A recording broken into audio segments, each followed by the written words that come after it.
Merci beaucoup Eric. Moi je suis un peu mobile, j'aime pas être sur l'estrade, donc je vais me balader un petit peu. Je suis le docteur Louis Fouché, je suis médecin anesthésiste d'un côté, donc en charge de travailler sur la question de la douleur, de supporter un acte chirurgical, et puis de l'autre côté réanimateur.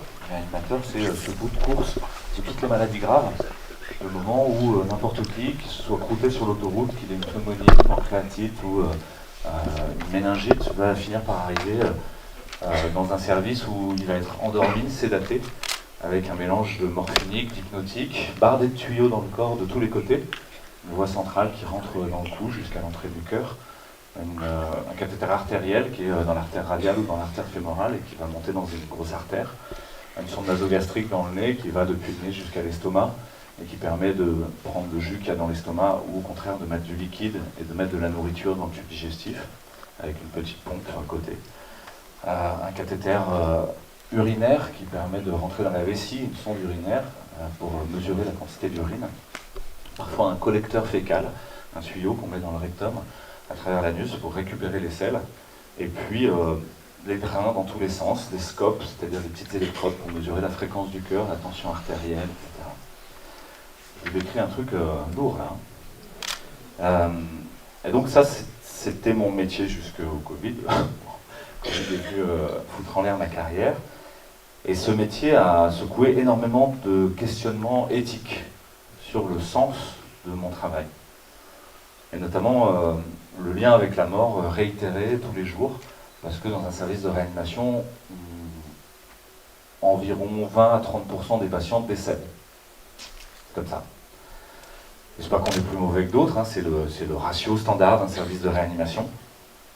Et ça veut dire qu'un tiers des patients va mourir, et dans ce tiers des patients qui meurent, il y en a plus de la moitié qui meurent en limitation et arrêt des thérapeutiques actives. Ça veut dire que c'est nous qui décidons d'arrêter les frais.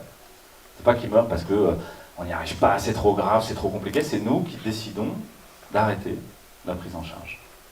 Et on laisse mourir les gens. Ça pose beaucoup de questions. Hein. Tiens, est-ce qu'on fait bien? Est-ce qu'il ne faudrait pas continuer? Ou au contraire, est-ce qu'on a continué trop loin et il aurait fallu arrêter plus tôt? Parce que là, c'est une descente aux enfers. Et la réanimation, effectivement, c'est une descente aux enfers pour les patients. C'est à souhaiter à personne. Alors voilà, je vais vous parler à la fois de mon expérience de réanimateur et puis ensuite des questionnements autour de la mort, de l'encadrement légal qui existe. Et donc je vais prendre un regard un petit peu différent de celui d'Eric, au sens où je ne vais pas rester le regard fixé sur cette loi, mais je vais essayer de recadrer globalement la question de la mort dans notre société et quel est l'encadrement juridique, mais aussi l'encadrement symbolique et l'encadrement social. Comment est-ce qu'on serre les coudes entre frères et sœurs humains pour prendre soin de quelqu'un qui va partir ou de quelqu'un qui va très mal. Et avant de faire ça, je vais remercier quand même un petit coup les organisateurs, parce que c'est grâce à eux qu'on est là. Je vais remercier mon chauffeur.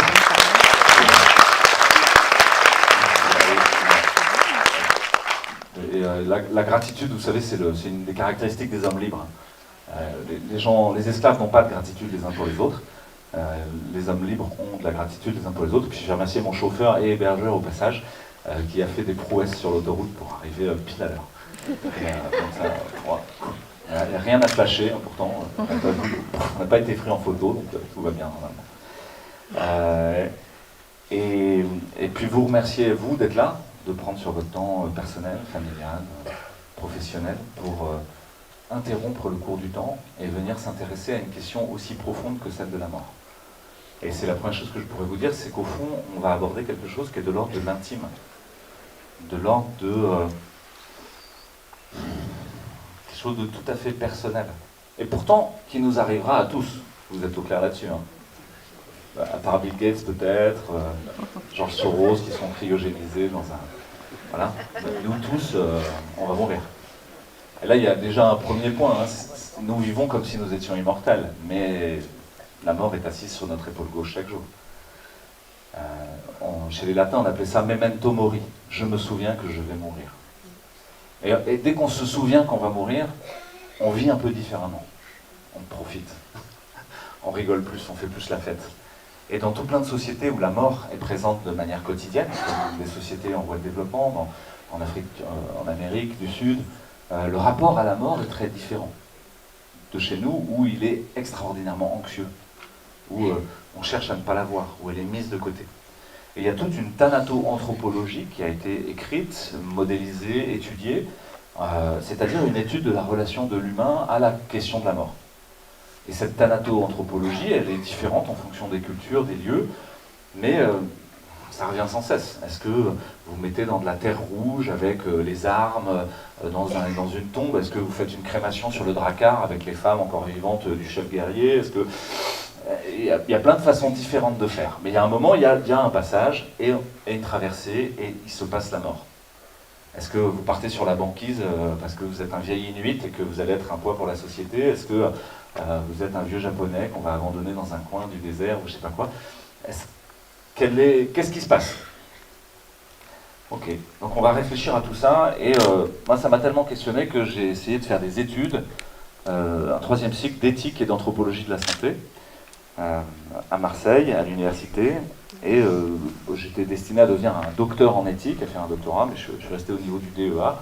Pour vous, c'est un Master 2 maintenant, parce que pareil, le Covid est venu briser la carrière, mais on était au cœur de cette question. C'est quoi l'acharnement thérapeutique, l'obstination déraisonnable, c'est quoi la mort?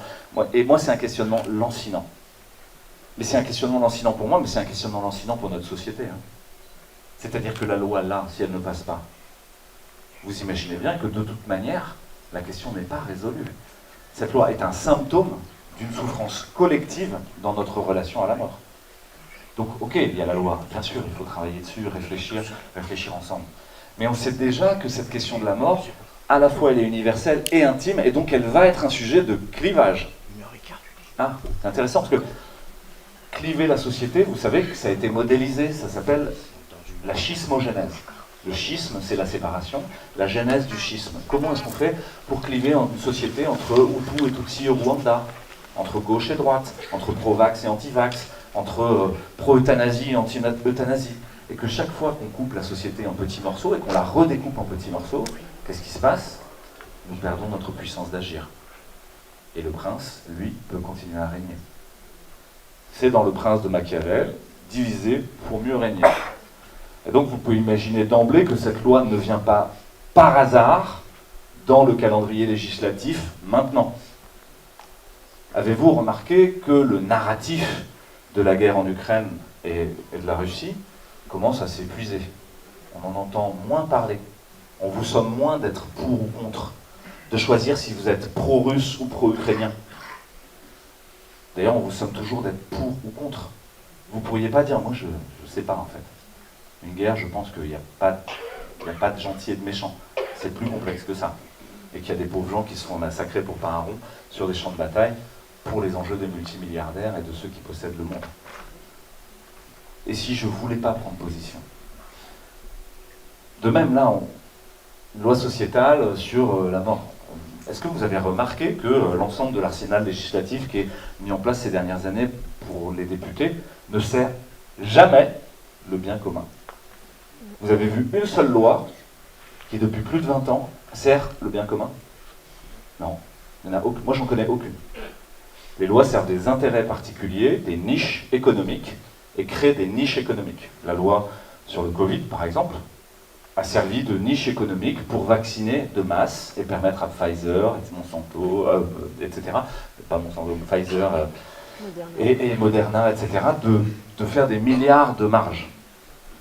La loi sur les confinements et le masque a permis à des entreprises de faire des milliards de marge sur la vente de masques en papier, inutile dans la propagation épidémique. Ok. Et là, vous diriez, tiens, cette loi, soudain, viendrait pour essayer de mourir dans la dignité? Pas sûr. Pas sûr. D'autant plus qu'elle ne vient pas de nulle part. On a autour de nous un arsenal législatif qui déjà accompagne la mort. Mais je vais vous poser un cadre de compréhension peut-être simpliste, mais qui, moi en tout cas, m'aide à comprendre certaines choses. C'est que la mort, comme l'adolescence, comme la retraite, comme finalement plein de moments de transformation de la vie, sont des transformations de notre rapport au monde, aux autres, et une modification assez profonde de notre tissu relationnel les uns avec les autres. ce qu'on pourrait appeler traditionnellement des épreuves initiatiques. L'épreuve initiatique, vous savez que dans les sociétés traditionnelles, c'est toujours une traversée de la souffrance pour accéder à plus grand. J'étais un enfant dans les jupes de ma mère, j'avais accès au gynécée, je pouvais aller dans la case des femmes, etc. Et un jour, je passe l'épreuve pour devenir chasseur. Et quand je passe cette épreuve, je vais peut-être en mourir. On va me laisser 3 jours dans le désert tout seul, on va m'enterrer pendant 5 jours, on va me suspendre par les pieds, on va m'accrocher des crochets au téton autour d'un pylône et je vais devoir tirer jusqu'à m'arracher les tétons. Vous connaissez, désolé c'est un peu violent, hein, mais, comme image, mais ça fait partie de la danse du soleil chez les Amérindiens. Qui sont ces épreuves initiatiques qui dans toutes les sociétés traditionnelles existent et sont guidées par un chaman bienveillant. Un prêtre, un clerc, quelqu'un qui est en charge de l'accès à plus grand, au grand tout. Et ces épreuves initiatiques donc, sont une renégociation du tissu relationnel, une redéfinition des rapports les uns avec les autres. L'enfant n'a plus accès au gynécée, n'a plus le droit de rester avec les femmes. Il doit être avec les hommes. Et maintenant, une fois qu'il a passé l'épreuve initiatique, il accède à des pouvoirs. Il a accès aux armes, aux arcs et aux flèches. Il peut participer à la réunion avec les anciens pour décider le jour de la battue. Il a tout plein de pouvoirs. Il est enfin un homme. Mais cela se double de responsabilité. Je dois nourrir la tribu. Ok. Donc l'épreuve initiatique, c'est ça. Et dans ces épreuves initiatiques, il y a toujours un accompagnement dont on pourrait dire qu'il a une triple dimension d'accompagnement. Une dimension d'abord symbolique. Symbolique, symbole, il y a plein de définitions du mot symbole, hein, mais bolein, c'est le mouvement en grec. Et syn, c'est ensemble. C'est le mouvement ensemble, un mouvement convergent qui nous relie, quelque chose qui nous relie ensemble autour d'un symbole, une croix, ce que vous voulez. Donc l'accompagnement symbolique, c'est quoi? C'est donner un sens à la souffrance. Raconter une histoire, un récit collectif auquel on accepte tous de croire volontairement pour dire ça a un sens. Vieillir, mourir, être malade, a un sens. Naître, exister sur cette terre, a un sens. Le récit peut être très divers en fonction des cultures. Pour mourir, par exemple, pour certains, vous allez vous réincarner dans le grand tout. Pour d'autres, vous allez aller au paradis des 1000 vierges. Pour d'autres encore, vous allez descendre aux enfers, puis passer au purgatoire et aller au paradis. Peu importe en fait, il y a une histoire. Pour d'autres encore, vous allez recycler votre matière et puis vos atomes vont repartir dans le grand cycle de la vie et reparticiper à la création d'un arbre et vous allez participer au grand tout. Il y a un récit, une narration, on pourrait dire, auquel on croit collectivement. Et ça permet d'amoindrir la souffrance. C'est un très bon remède à la souffrance parce que quand ça ne veut rien dire, c'est insupportable. Si jamais mourir, ça ne veut rien dire, c'est insupportable et ça doit être éliminé de l'équation. Ok. Un accompagnement et une remédiation symbolique à la souffrance et à l'épreuve initiatique. Un accompagnement social. On va serrer les coudes entre frères et sœurs humains quand il y en a un qui ne va pas bien ou dont la relation au monde est en train de se transformer. Nous sommes des êtres sociaux, des êtres politiques, des êtres profondément d'amour. Nous avons des neurones miroirs, nous sommes pourris de neurones miroirs, nous passons notre temps dans une relation mimétique aux autres, nous sommes des êtres mimétiques d'amour. Nous ne sommes pas faits pour être seuls, c'est pas vrai. Vous mettez quelqu'un tout seul, il en meurt. Un humain, il a besoin des autres. Ça c'est assez profond, hein, il faudrait l'accepter une bonne fois pour toutes. Je ne suis pas seul et tout puissant derrière mon téléphone portable, même si j'ai le meilleur abonnement du monde. Okay, même si vous avez le Gold Premium, que vous pouvez commander par Uber Eats, que vous pouvez faire votre yoga derrière votre application. C'est pas vrai. Vous ne pouvez pas vivre comme ça, vous avez besoin des autres. Vous l'avez peut-être ressenti au moment du Covid, après avoir été bien confiné, bien isolé, bien séparé socialement, bien distancié. Quel plaisir de se retrouver enfin en chair et en os, à pouvoir se toucher, se voir, se serrer dans les bras, se faire des bisous. Ou même se friter pour de bon. Se faire la gueule. Donc nous sommes des êtres de relation et il y a une remédiation sociale à la souffrance. Cette remédiation sociale, je vais vous donner un exemple, on a beaucoup vécu et qu'on continue de vivre à l'hôpital. c'est la communauté des gitans et des gens du voyage à l'hôpital. Peut-être pour ceux qui ont déjà travaillé à l'hôpital ou qui ont eu la chance à un moment d'être avec une communauté de gitans dans le même moment où ils étaient à l'hôpital, vous avez peut-être remarqué qu'ils arrivent à 100, 150 parce que mamie est malade. Et ils sont 150 dans le lobby, dans le couloir de l'hôpital, et ils glandent. Ils trafiquent la machine à café, ils ouvrent la barrière du truc sans payer. Ok, moi je suis assez content qu'ils le fassent. Je trouve ça dégueulasse de faire payer les patients pour stationner à l'hôpital.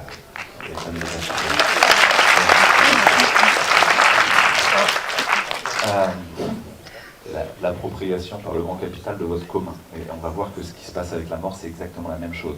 C'est comment un commun qui devrait nous appartenir et nous pourrions nous-mêmes mettre les règles du jeu est préempté par des entreprises financiarisées qui cherchent du profit.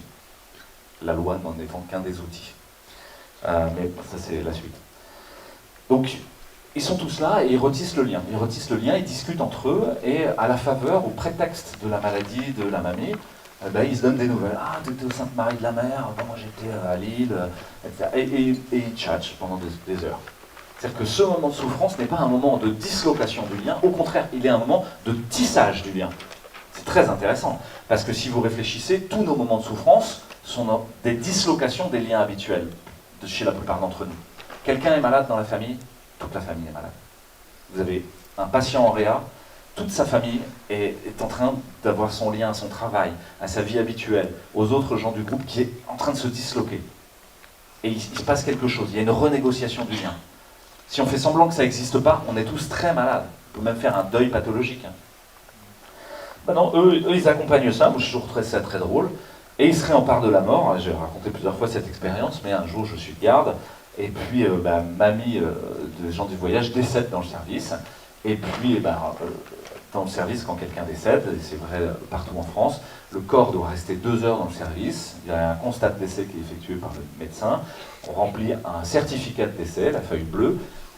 Maintenant c'est par internet, mais c'est pareil, où on coche tout un certain nombre de cases, on essaye de dire pourquoi la personne est morte, et là on se gratte la tête, et là, si vous savez pourquoi les gens meurent, bravo, parce qu'en tant que médecin, c'est très difficile de dire la cause exacte de la mort.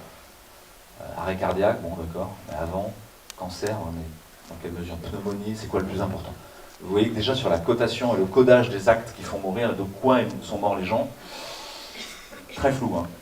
Parce qu'en plus, comme je vous ai dit, plus de 50% des gens réels, ils meurent de quoi? Du fait que moi, j'ai arrêté les traitements. Et ça, c'est jamais marqué. Hein. Donc, il y a ce moment où le corps doit rester, puis ensuite, le corps part au dépositoire. C'est quoi, un dépositoire? La chambre mortuaire. Le frigo, quoi. L'endroit où on met mort. D'accord. Vous entendez déjà qu'il y a une euphémisation de tous les mots. Dépositoire. C'est propre, hein. C'est mieux que morgue. Morgue, c'est bon. Comme un peu service de soins palliatifs, quoi. Service d'accompagnement. Parce que si vous marquez en gros service de soins palliatifs, t'as bien compris ou pas? Voilà. Soins palliatifs, là, tu rentres là. C'est dur hein, pour les gens.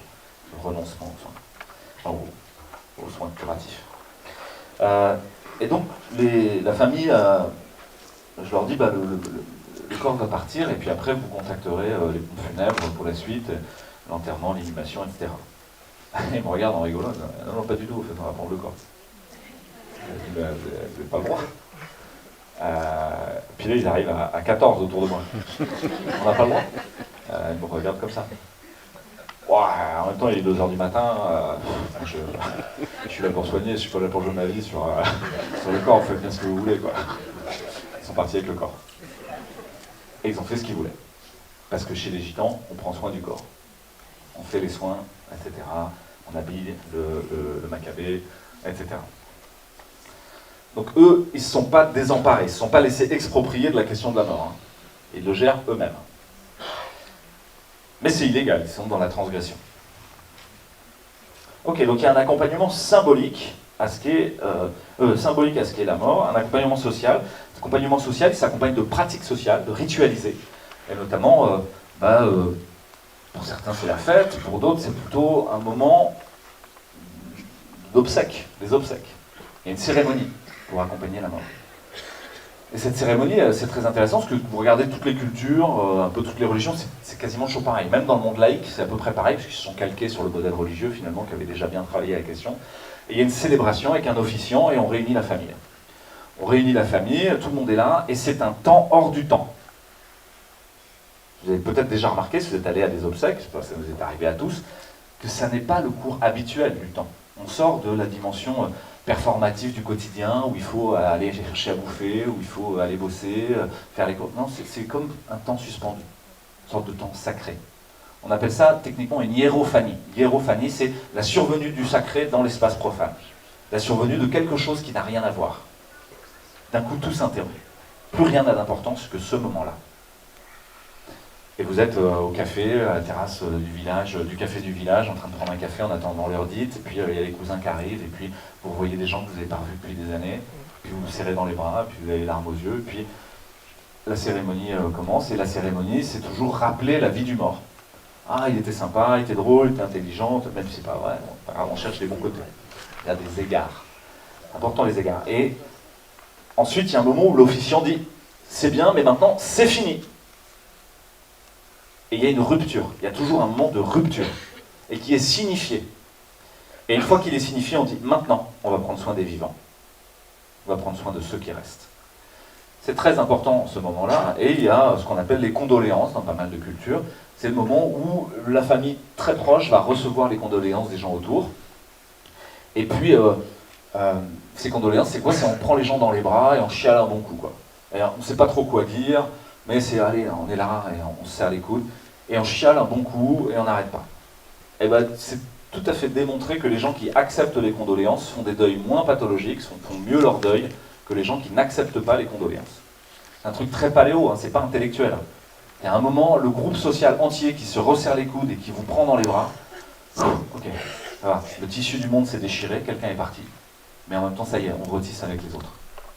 Et d'ailleurs, souvent, on dit « Ah, bon, on s'est pas vu depuis longtemps, il faudrait qu'on se fasse quand même une bouffe, là, bientôt, et puis peut-être que vous allez revoir le cousin que vous n'aviez pas vu depuis longtemps, etc. » Ok. Donc des pratiques sociales. Et puis enfin, des pratiques, on va dire, tout un champ technique d'accompagnement de la souffrance et de la mort. Ce champ technique, c'est quoi? C'est ce que fait l'humain tout le temps, c'est le langage de l'humain, c'est créer des artefacts. Des médicaments, un service de réanimation, un service de soins palliatifs, une organisation collective, des processus et des lois. Les lois ne sont jamais que des artefacts, des constructs, des choses qu'on a mis en place qui sont artificielles et dont on a dit bon, on va respecter ça. Collectivement, on va faire ce choix. C'est complètement discutable. Hein. D'ailleurs, les malfrats, ils disent j'en ai rien à foutre de vos lois, quoi. Et donc c'est vraiment quelque chose d'arbitraire et de labile. Vous pouvez considérer que l'hyperinflation du champ technique actuellement à l'œuvre, l'idée qu'on va accompagner la mort grâce aux médicaments, grâce à l'euthanasie, grâce au suicide assisté, et même grâce aux soins palliatifs, procède d'un abandon relatif des champs symboliques et sociaux. La mort ne veut plus rien dire, plus personne ne se serre le coude, rien n'est prêt pour que vous puissiez accompagner un mort, et donc on va tout confier à la technique et à la médecine. C'est une illusion, c'est une illusion. Vous espérez que la mort va bien se passer, euthanasie, hein, en grec, c'est la racine de ça va bien, c'est chouette. Eudémonie, c'est la recherche du bonheur. Voilà. Euthanasie, c'est la bonne mort. Vous cherchez la bonne mort. La bonne mort. C'est quoi la bonne mort? C'est quelqu'un d'autre qui le ferait à notre place? C'est un processus dans un hôpital qui ferait la bonne mort? Non, c'est une construction ensemble, intime. D'abord individuelle, ensuite de couple, ensuite familiale, ensuite avec les gens qui peuvent encadrer. Et ces trois dimensions symboliques, ça doit vouloir dire quelque chose. Ça doit être accompagné socialement et on doit serrer les coudes entre frères et sœurs humains. Et, évidemment, il y a de la technique, et il ne faut pas la renier, hein, elle est utile aussi, sont nécessaires pour que ça se passe bien. Mais attendez, c'est pareil, ça se passe bien, vous êtes gentil. Quelqu'un qui a vécu en colère, moi je peux vous le dire, parce que j'en ai vu plein des morts. Si tu as vécu en colère, tu mourras en colère. Si tu as vécu en ayant peur, tu mourras en ayant peur. Si tu n'as pas travaillé sur la mort avant d'y arriver, t'inquiète. Il n'y a aucune raison que d'un coup tu l'éveilles. Hein. Et le fantasme de « Ah, sur le lit de mort, il va y avoir la parole sacrée qui va venir. Où était le trésor, papy? Où était le trésor ?» Merde, il l'a emporté avec lui dans sa tombe.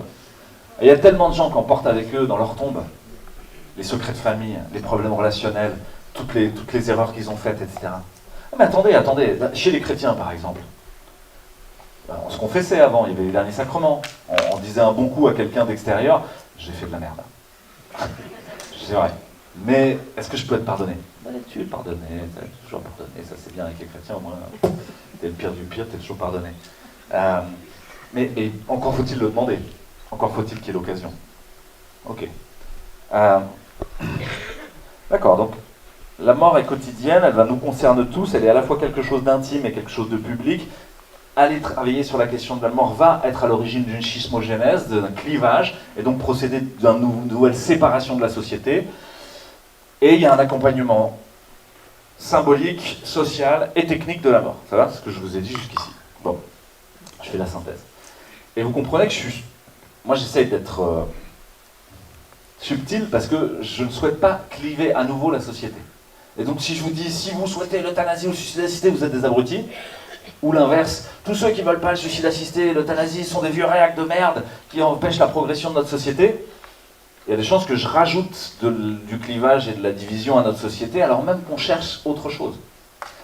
Et donc vous voyez déjà qu'une position pour ou contre est forcément caricaturale. Et on va vous caricaturer en mettant des pro-life d'un côté et des pro-choice de l'autre. Pro-life, c'est quoi? C'est je suis catho intégriste avec Alliance Vita et Tugdual d'Herville. Je vais vous dire que vous êtes des salauds de vouloir tuer les gens. Je caricature, je ne sais pas ce qu'ils disent. Hein, mais on va le présenter comme ça dans les médias. Et d'ailleurs, ça n'a pas manqué. Toutes les associations ADMD, Associations au droit à mourir dans la dignité, ont tout de suite dit, quand le texte a été retoqué au Sénat, ont tout de suite dit c'est ces salauds de réac catho qui empêchent la progression des choses. Ah, attendez, c'est peut-être un peu plus complexe que ça, quoi. Peut-être qu'il y a des raisons justes pour ne pas être d'accord avec ce projet de loi, et qui n'ont rien à voir avec la religion, ou rien à voir avec ma position politique. Comme vous l'a dit Eric, il y a des communistes, 14 sur 17, qui ont dit non, ça colle pas là. On ne peut pas y aller. Et puis de l'autre côté, si vous dites tous les gens qui sont dans la DMD, c'est des salauds qui veulent tuer les gens, et tout ça. C'est pareil, c'est un peu rapide.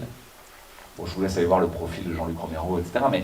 Mais effectivement, les têtes de pont, peut-être vous pouvez vous dire qu'ils sont eux-mêmes en train d'incarner un rôle dans un grand théâtre. Mais de même que les pro-life catho-intégristes sont en train de jouer un rôle dans un grand théâtre. Hein. La réalité, c'est qu'on est probablement tous un peu partagés sur ces questions-là. On a un entre-deux, parce qu'il y a une vraie et lancinante question qui revient. Mamie qui a l'Alzheimer, est-ce que sa vie a un sens? Est-ce qu'elle vaut la peine d'être vécue, quoi? Elle ne me reconnaît plus.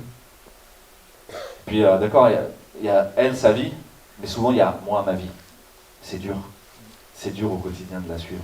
C'est dur au quotidien d'y aller tous les jours et qu'elle ne me reconnaisse pas.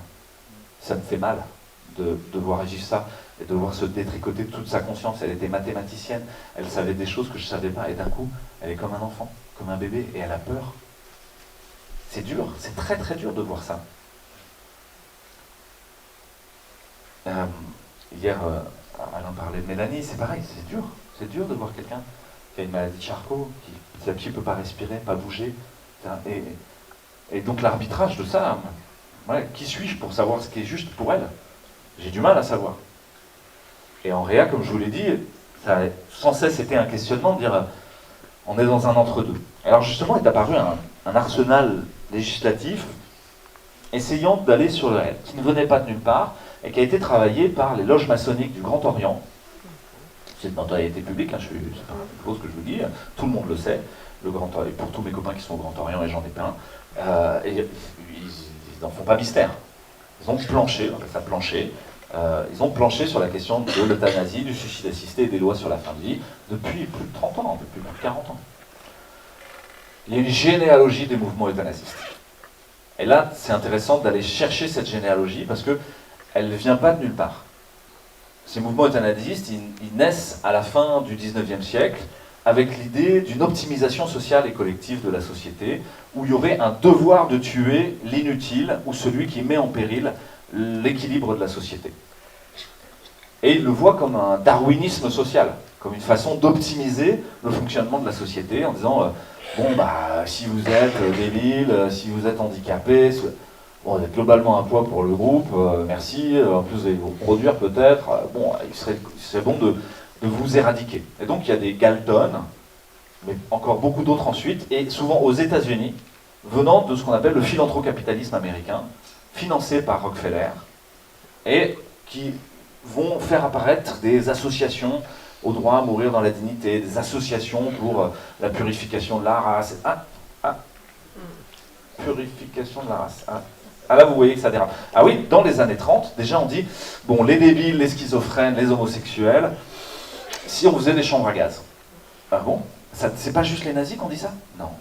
Les mouvements euthanasistes, eugénistes et malthusiens l'ont déjà dit avant eux. Ils l'ont écrit. Donc là, il faut juste se rappeler d'où viennent les mouvements ADMD et par qui ils sont financés.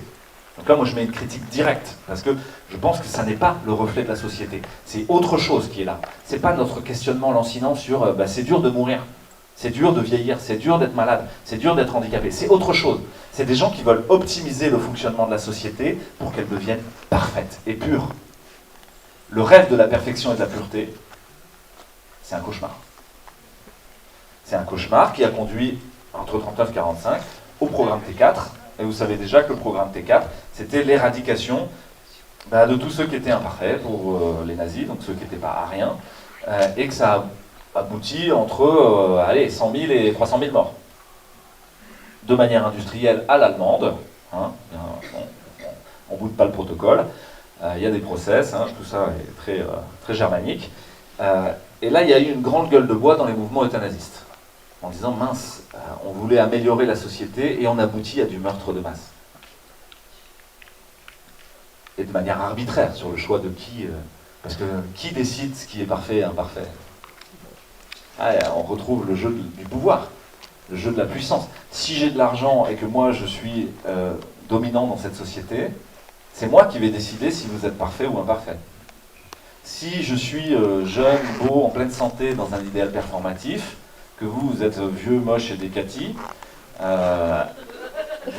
je vais décider que vous mettez en danger la société, par exemple. Ouais. Bon. Pas sûr, parce que qui met le plus en danger la société aujourd'hui? Les vieux, moches et décatis? Non. Vous avez vu dans le Covid, c'est nous tous, vieux, moches et décatis, qui œuvrons pour faire un monde meilleur. C'est pas les jeunes performatifs, beaux dans la Startup Nation. Dans le Startup World, dans le Startup Pays, c'est notre projet! Ok? Non, eux, à l'évidence, ils n'améliorent pas la société, quoi. Donc, il y a une généalogie des mouvements euthanasistes à bien comprendre, et moi j'ai eu la chance d'interviewer quelqu'un qui s'appelle Gregor Pupink, et qui a fait ce travail historique, au fond, de comprendre d'où viennent les racines des choses. Et si vous regardez aujourd'hui Death with Dignity, Death with Compassion, ce sont des associations équivalentes à la DMD française, mais aux États-Unis, en Angleterre. Et vous regardez qui les finance? La fondation Rockefeller, la fondation Hewlett, la fondation je sais pas quoi, la Bill et Melinda Gates Foundation. Et vous regardez tout le temps quelle est la baseline de ces fondations. C'est pas mourir dans la dignité. C'est nous sommes trop nombreux, les ressources planétaires s'épuisent, il faut faire de la place.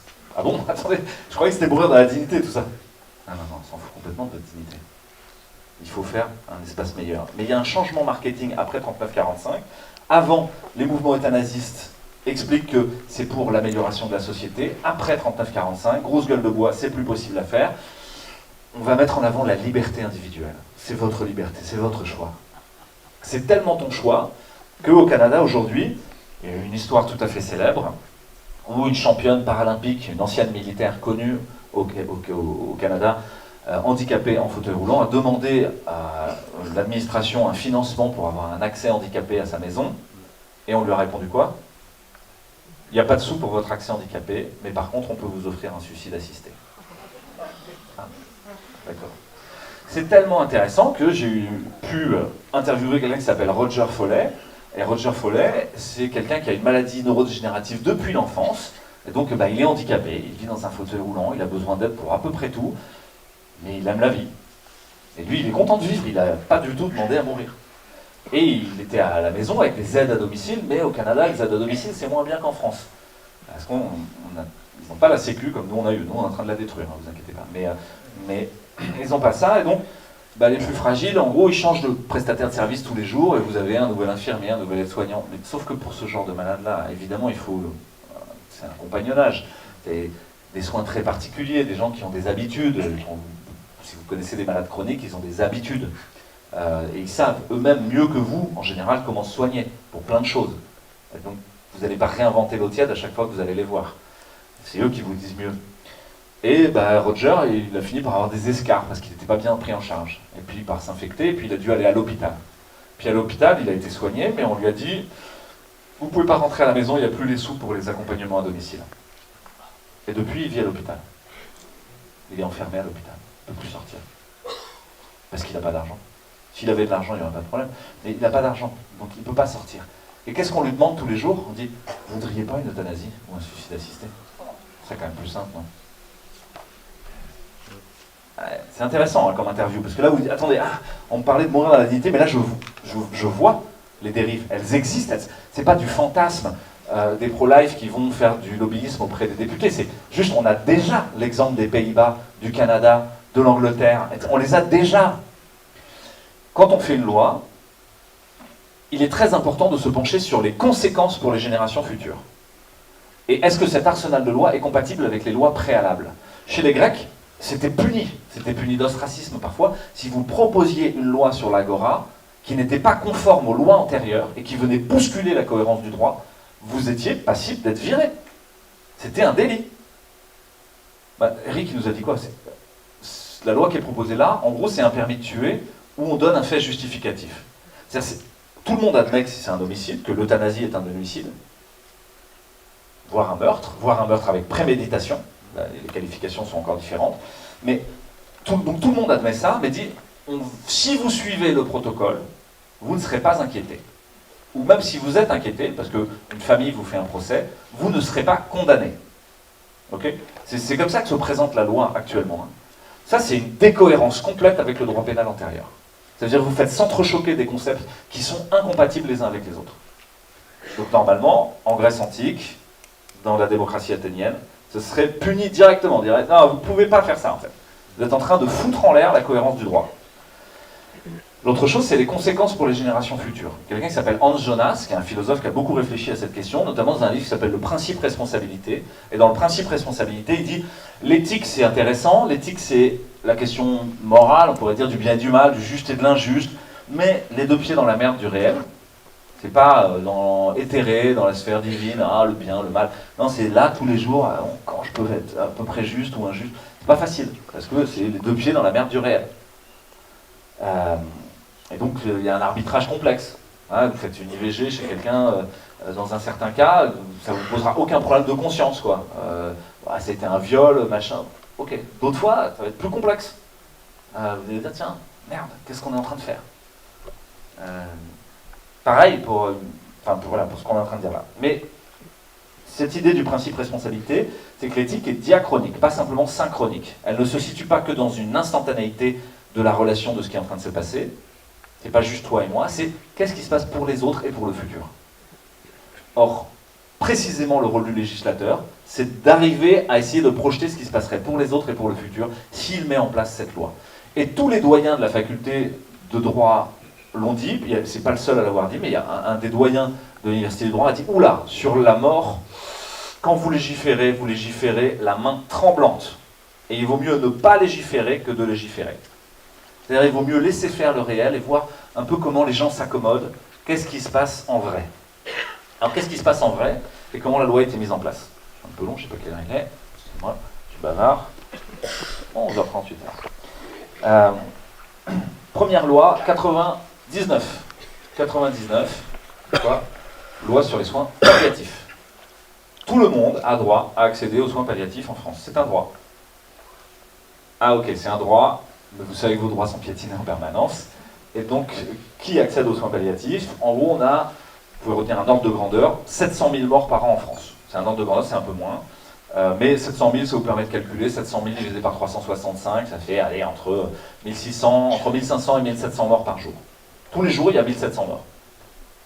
En fait, c'est pas lisse, hein, parce qu'il y a plus de morts en hiver qu'en été. Vous connaissez l'expression, mamie passera pas l'hiver. Hein, okay. C'est réel, ça correspond à une réalité. On meurt plus en hiver qu'en été. Juste un mot au passage. Oh, il y a eu 37 morts du Covid. Ah, il y a eu 260 morts du Covid hier. Vous vous souvenez de Jérôme Salomon, hein, le croque-mort, la messe des morts quotidienne. Bon, tous les jours, il y a 1700 morts. Hein. Donc c'est un problème récurrent. Hein. C'est pas comme si ça n'existait pas. Et dans ces 1700 morts, combien il y a de maladies de Charcot? Ouais. Pas tant que ça. Hein. C'est un vrai problème. C'est un vrai sujet. Je ne nie pas du tout la douleur des gens qui ont une maladie de Charcot. Hein. Mais est-ce que c'est le sujet central et majeur de la France en 2026 d'aller faire une loi précisément sur ce sujet? Bon. D'autant plus que la loi de 99 dit soins palliatifs. Mais si vous dites tout le monde a droit aux soins palliatifs, ensuite il faut faire une dotation pour les soins palliatifs. Il faut qu'ils soient mis en place, il faut qu'ils soient optimisés, il faut qu'il y ait des filières universitaires. Il y a une filière universitaire en soins palliatifs? Non, il n'y en a pas. Il n'y en a pas. Il y a des DU éventuellement, il y a quelques formations post-universitaires, mais vous n'avez pas de spécialité de soins palliatifs proprement dite à l'internat de médecine, par exemple. Ça n'existe pas. Vous avez des anesthésistes qui deviennent palliativistes, vous avez des internistes, vous avez... mais non, il n'y a pas de spécialité de ça. Est-ce qu'il y a beaucoup d'enseignements post-universitaires qui sont faits autour de ça par les laboratoires pharmaceutiques? Non. Non, c'est pas le sujet le plus funky où vous avez 40 labos qui viennent en disant viens prendre une coupe de champagne, 3 macarons au Maroc pour le super raout sur les soins. Non, non. Ça c'est plutôt pour la cardiologie, le cancer, etc. Les vraies maladies qui rapportent. Les soins palliatifs, ça rapporte à qui? À personne. D'accord. Donc les soins palliatifs, la réalité pratique, vous savez qu'il y a 19 départements en France qui ne sont pas dotés de services de soins palliatifs. C'est beaucoup, c'est-à-dire qu'il n'y a même pas accès. C'est-à-dire que vous... Ah, est-ce qu'on voudrait tuer les gens ou autoriser à les tuer pour combler le fait qu'il n'y a pas l'arsenal thérapeutique ad hoc pour prendre soin de la souffrance et de la mort? Comme si on faisait une solution simpliste à un problème complexe. Mais c'est souvent ce qu'on fait. Ah, écoute, guérir cette jambe qui est malade, ouais, c'est quand même plus simple de la couper, quoi. Et on fait ça tout le temps dans notre société. Une solution simpliste qui paraît au départ intelligente, mais qui au fond est complètement con. Et amène à plein d'autres problèmes qui étaient imprévus. Ah, il pleut plus assez ici, vous inquiétez pas, on va faire des méga-bassines. Ah bon, c'est bien les méga-bassines? Une bonne idée d'aller drainer tous les bassins versants pour ensuite vendre l'eau à Veolia? Ouais, pas sûr. Bon, on a trop de déchets, bon, on va faire des grands trous et puis on va mettre les déchets dedans. Ouais, ça a l'air intéressant, ouais. Bon, puis on va les vendre en Afrique. C'est une solution con à un problème complexe, quoi. Et on l'a pas pris en amont. Tiens, pourquoi on fait autant de déchets? Qu'est-ce qui se passe dans nos sociétés de consommation et de prédation? Et là, c'est pareil. Est-ce que euthanasie et suicide assisté, c'est au fond un pis-aller? En tout cas, c'est ce que disent les gens des soins palliatifs. Ils disent, attendez, et si vous commenciez par essayer d'élaborer des stratégies complexes, optimisées, artisanales, du sur-mesure pour chaque patient, en donnant les sous, en donnant les moyens, parce que là, c'est important, c'est un vrai sujet, plutôt que de dire, il faudrait en finir tout de suite.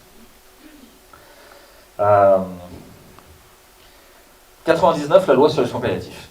2005, la loi Leonetti. La loi Leonetti, du nom du sénateur, sénateur Leonetti, Jean Leonetti, qui est un des sages du Comité consultatif national d'éthique, et qui dit, il y en a quand même un problème, la médecine a tendance à vouloir aller être jusque-boutiste et vouloir sucer la moelle des gens trop loin, trop fort. Il y a de l'acharnement thérapeutique. Et puis en plus, il y a des pratiques d'euthanasie qui existent, et donc il faut qu'on regarde ce que c'est ce qu'on appelait le cocktail létal. C'est un mélange de médicaments qui tuait les gens, et c'était effectué à la hussarde, n'importe où, n'importe comment, pas du tout, ni encadré, ni quoi que ce soit. Et donc la loi Leonetti, elle établit que l'obstination déraisonnable doit être évitée à tout prix. Elle établit, j'ai oublié une loi entre les deux, excusez-moi, je reviens sur la loi de 2002. La loi de 2002, c'est la loi sur le droit des malades. Le droit des malades, c'est de dire, je peux refuser un traitement, fût-il au péril de ma vie. Je dois donner mon libre consentement, libre et éclairé, après avoir reçu une information claire, loyale et appropriée. C'est les termes de la loi. Ces dernières années, je ne sais pas, il y a eu des trous dans la raquette, j'ai l'impression. Ok. Donc je peux refuser une chimio, je peux refuser une transfusion, je peux refuser un traitement, et je peux dire, je m'en fous en fait. Je préfère en mourir, je ne veux pas de votre truc. Ok. C'est dur parce que les médecins, ils ont du mal à entendre ça. Hein. Souvent, ils sont non, non, non, vous allez quand même le faire. Ah non, vous allez quand même faire ça à votre gamin parce que sinon, vous allez être déchu de vos droits parentaux, etc. Non, mais moi, je suis pas sûr que les vaccinations soient intéressantes. Ah, si, si. Donc, vous voyez, la loi de 2002, elle est là, mais il y a plein d'exceptions, quoi. Notamment la liberté vaccinale.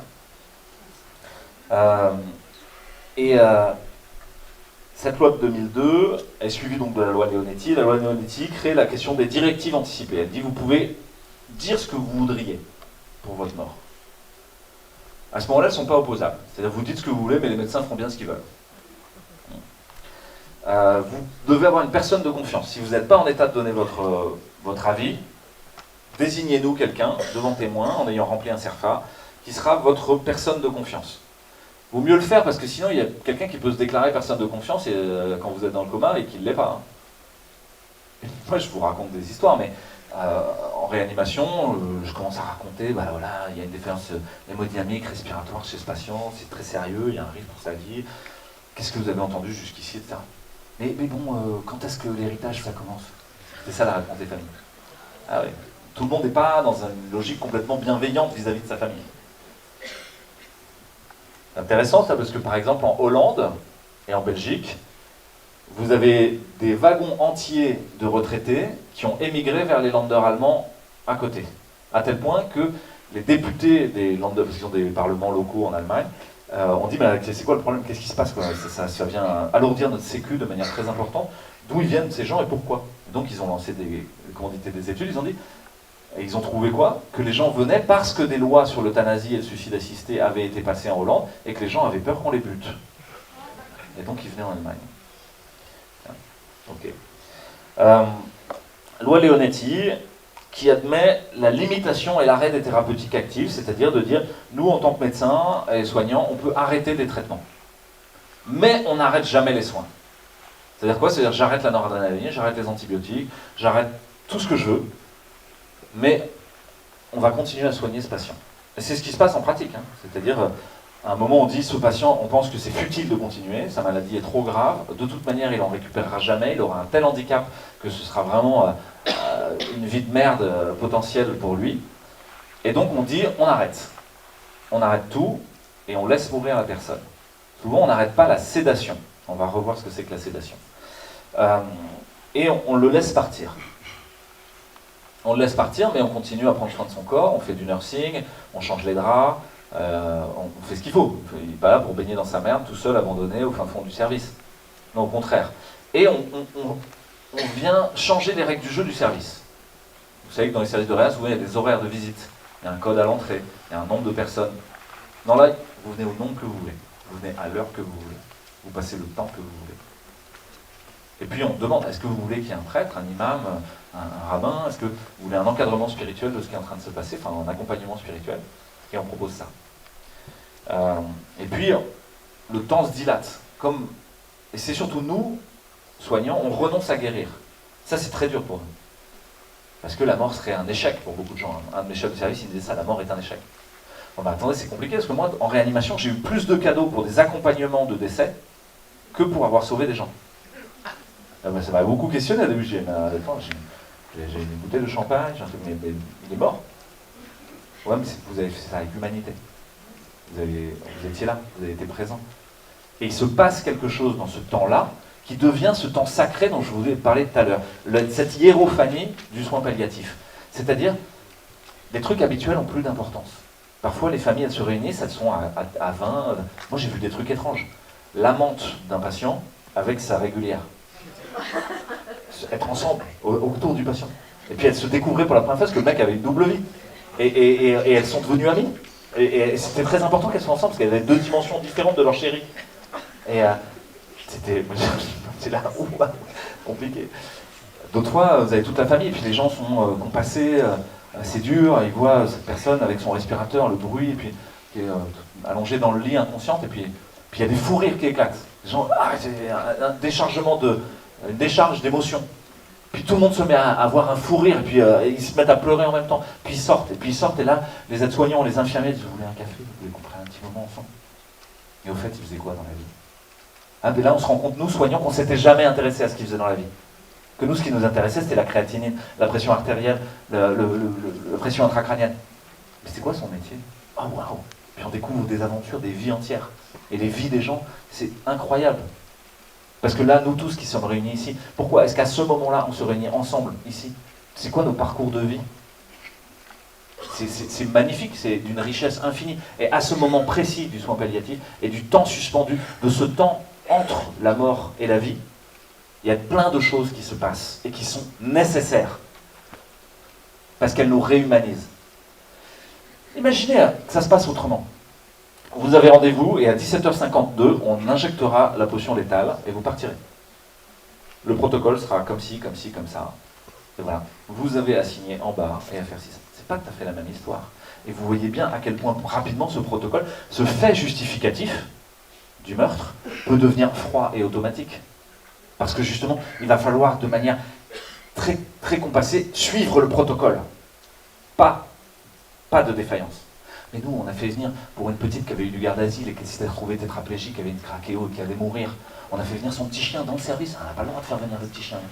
Mais le chihuahua, il est venu. Et pour elle, c'était le moment de bonheur. C'était la banane dans sa vie de merde qu'elle était en train de finir à cause d'un vaccin pourri qui l'avait rendu tétraplégique. On l'a fait venir, le chien. On n'a rien demandé à personne. On n'a pas demandé à l'administration. On n'a pas demandé au préfet de la République. On n'a pas demandé au procureur. Non. Non, mais là, si vous faites le protocole, si, il faut demander ça. Mais attendez, la loi, Eric, il en a un peu parlé. Mais les contrôles, ils sont avant ou ils sont après? Ils sont après. Ils sont après. Et au Canada, par exemple, c'est la même chose. C'est du contrôle a posteriori de la procédure, de ce fait justificatif qui vous permet de tuer.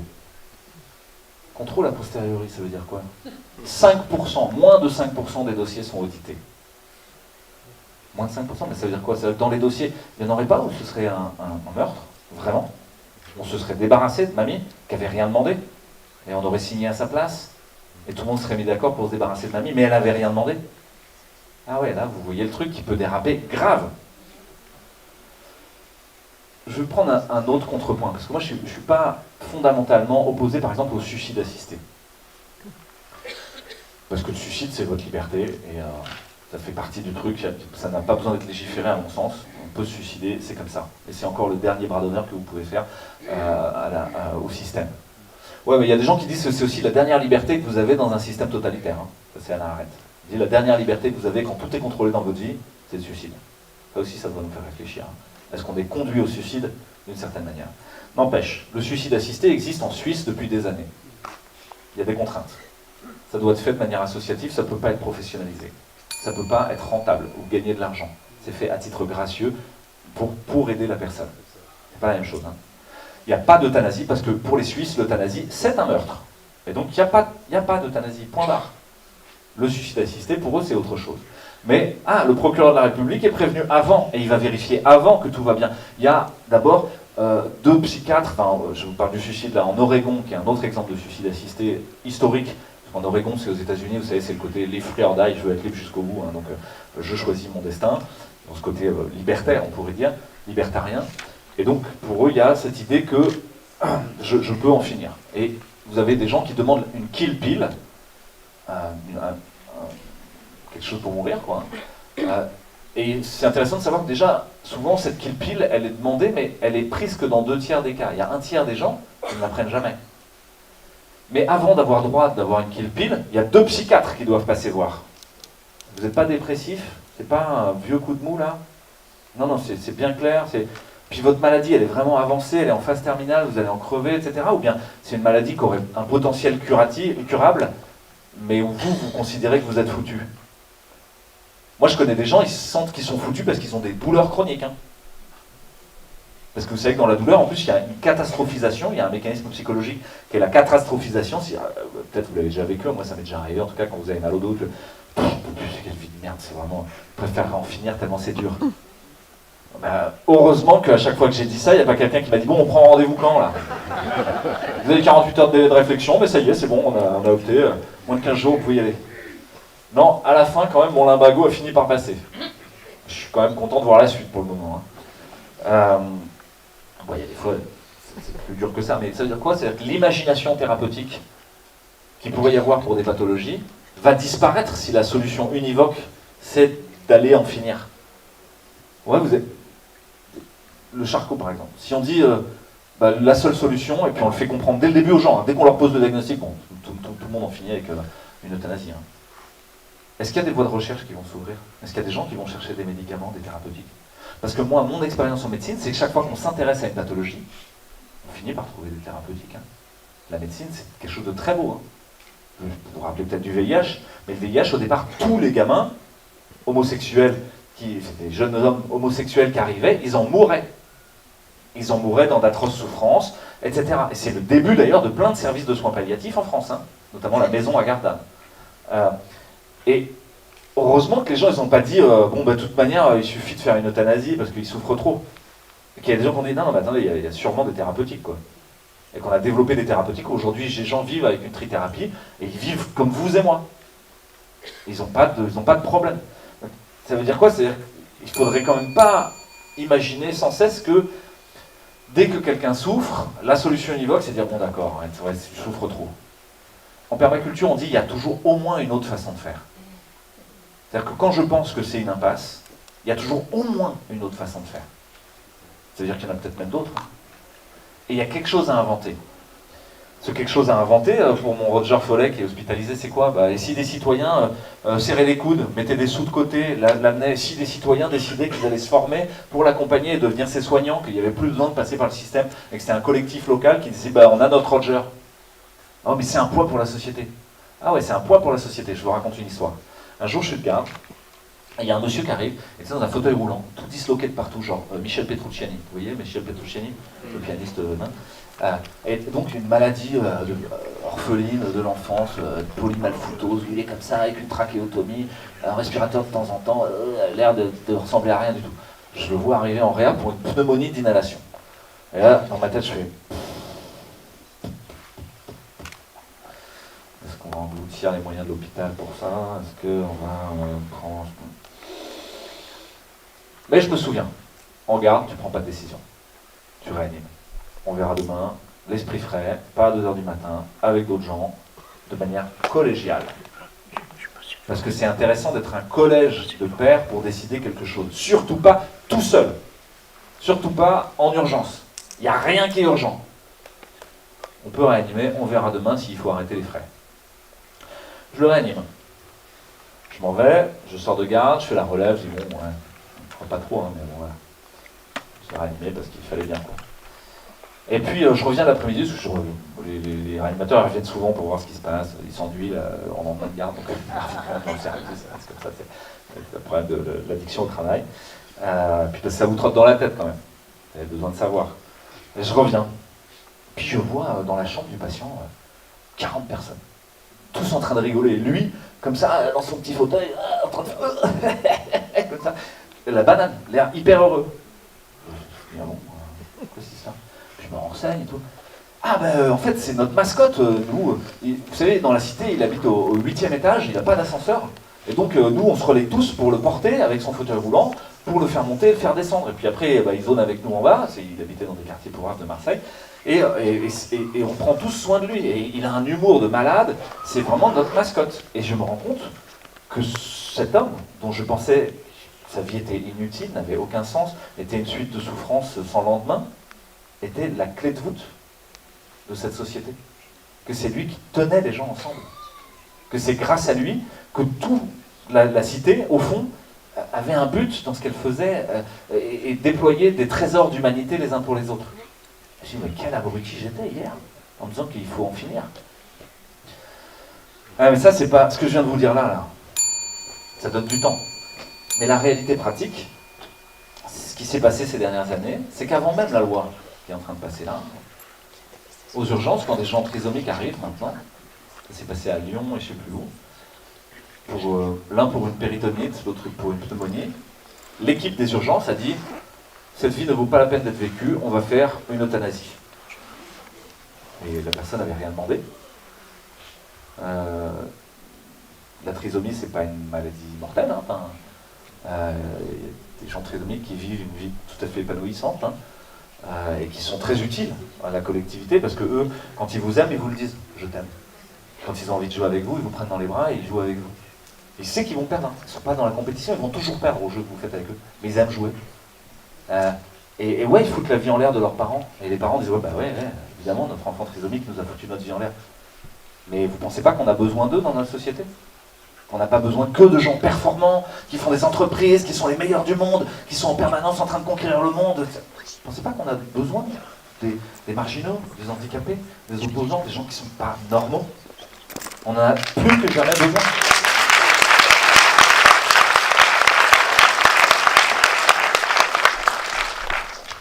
Donc alors on arrive au bout, vous avez entendu une petite sonnerie qui m'a rappelé à l'ordre, je pense qu'il y a encore 3 minutes, pour doucement conclure. Mais il s'est passé ensuite la loi Claeys-Leonetti. La loi Claeys-Leonetti, après la loi Leonetti, elle a rajouté une dimension tout à fait particulière, qu'on appelle la sédation profonde et continue jusqu'au décès.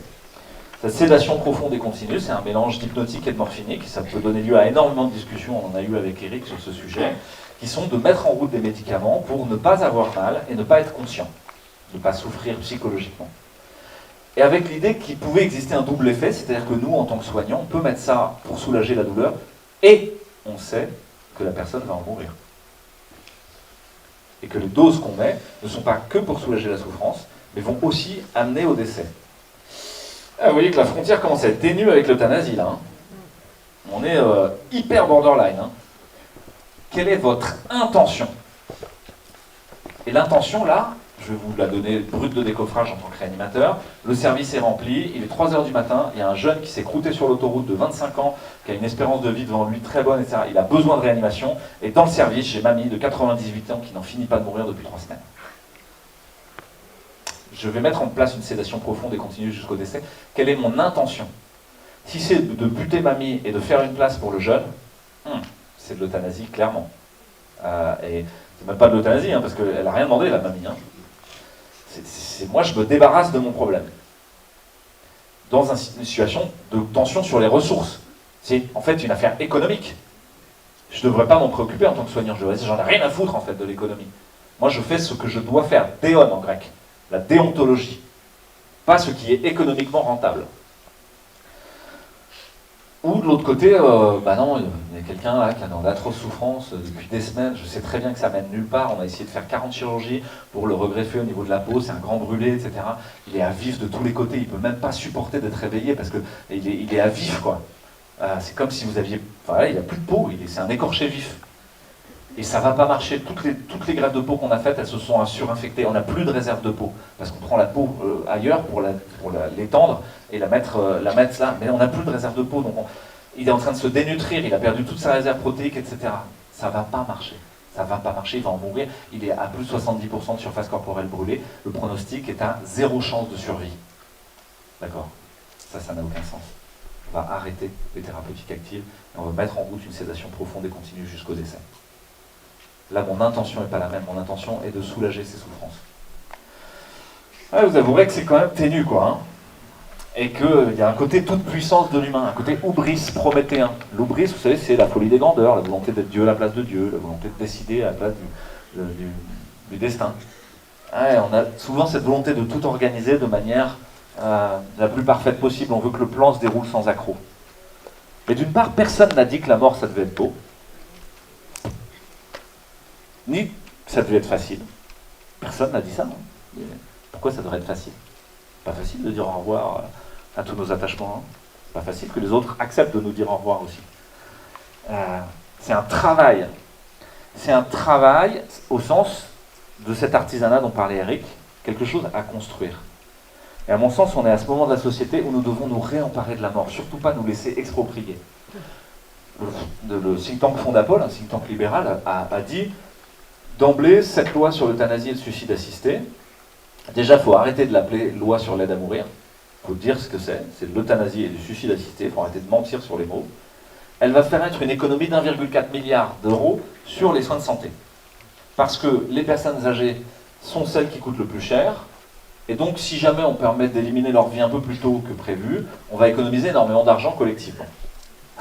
Attendez, on parlait de mourir dans la dignité ou on parle de mourir de manière rentable? C'est pas la même chose. Ça peut être considéré, mourir de manière rentable. Mais c'est pas la même chose. On arrête de vous faire du marketing en disant « c'est pour ton bien ».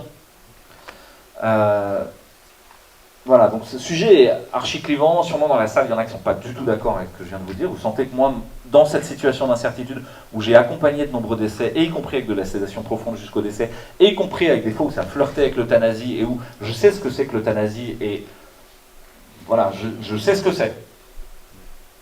Je peux vous dire qu'ayant interviewé et ayant vécu avec des collègues euthanasistes qui ont effectué et effectuent l'euthanasie, quand vous discutez avec eux et que vous leur demandez « Qu'est-ce qui s'est passé pour toi la première fois que tu l'as fait ?» Là, vous sentez un frisson dans le regard extrêmement inquiétant. Quelque chose qui est de l'ordre de effectuer un meurtre pour de bon et voir sa puissance néfaste dans le meurtre. C'est d'un coup effacer toute la complexité de ce qu'est la mort, effacer toute la complexité de notre impuissance face à la maladie, face à la souffrance et à la vieillesse, et dire « Je suis tout puissant ». Attendez, dans toutes les traditions, ceux qui disent ça, « Je suis tout puissant, c'est moi le maître de ce monde », chez les chrétiens, ça s'appelle le satanisme. Chez d'autres, ça s'appelle la volonté de toute puissance, etc. Et moi, je l'ai vu, c'est un témoignage, c'est pas de l'intellect ce que je vous dis. Je l'ai vu dans le regard de l'autre, que tout d'un coup, il y a quelque chose qui avait basculé. C'est pas de l'humanité, c'est pas vrai. C'est la part sombre de l'humanité qui se met en place et qui, d'un coup, retourne l'impuissance en « Je suis tout puissant !» Et il y a toujours ce petit mot, c'est « Regardez comme cette flamme peut vaciller si facilement. » Et ça s'arrête. Et là, pour moi, il y a un point de non-retour où on rentre dans cette fascination pour la mort, pour une société mortifère. Cette fascination des tueurs en série, cette fascination des gens qui font du mal parce qu'ils ont peur. Parce qu'au fond, vous pouvez vous dire ça, c'est ce retournement qui se passe pour les euthanasistes en tout cas, c'est un retournement de gens qui ont peur, qui sont terrifiés par la mort, et qui veulent prendre le contrôle sur cette mort. C'est souvent aussi pour ceux qui veulent mettre en place les lois et sonder la vie familiale des Jean-Luc Romero, des machins, etc. C'est des gens qui ont vécu un deuil extrêmement traumatique, quelque chose dans leur vie qui s'est mal passé. Et comme ça s'est mal passé et que souvent ça a fini par une euthanasie à ouf, ils veulent maintenant dire tout le monde doit le faire, pour quelque part justifier la culpabilité qu'ils ont eue de le faire eux dans leur histoire. Ça, c'est pas bien ça. Vous ne faites pas porter vos péchés aux autres. Pas parce que vous avez volé des chewing-gums chez le libraire que c'est génial de voler des chewing-gums. Vous n'avez pas le droit de dire ça aux autres. Vous devez assumer le fait que c'est une transgression. Et là, j'en arrive à ma conclusion. Je suis d'accord avec le fait qu'il survienne des euthanasies et des suicides assistés. Et ça doit rester une transgression. Donc il ne faut pas qu'il y ait une loi sur ce sujet. Merci.